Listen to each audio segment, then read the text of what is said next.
Saya sangat-sangat yakin bahwa yang namanya stigma mayoritas dan minoritas ini harusnya tidak ada di dalam kehidupan berbangsa kita sebagai bangsa Indonesia. Apalagi di dalam kehidupan beragama, beribadah. Fir'aun memainkan peran mayoritas atau minoritas di dalam bangsanya. Memainkan yang namanya perbudakan, kerja rodi lebih keras lagi.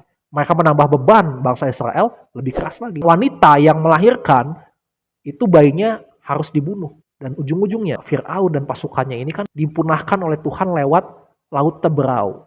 Sedangkan orang Israelnya diberikan jalan. Peristiwa tsunami ya di tahun 2004 Desember. Sehari sebelumnya ya ada namanya pelarangan ibadah Natal. Saya tidak sedang menyamakan Aceh dengan Mesir loh ya. Misalkan di dalam satu rapat dewan kita rapat memungut suara, cari yang paling banyak suaranya mayoritas, minoritas gitu ya. Itu nggak masalah karena itu bukan primer sekali lagi.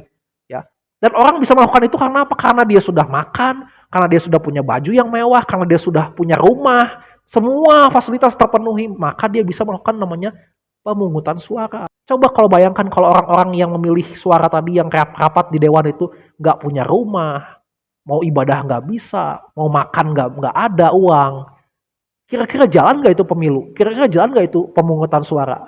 Nggak akan. Mungkin malah seperti kayak binatang liar yang di hutan gitu ya, yang teriak-teriak karena nggak terpenuhi kebutuhan primernya.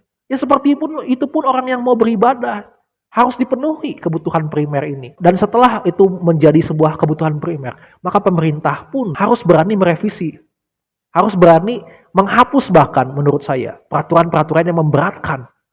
Seperti peraturan-peraturan misalkan izin rumah ibadah, katanya kan harus minimal 60 orang warga sekitar.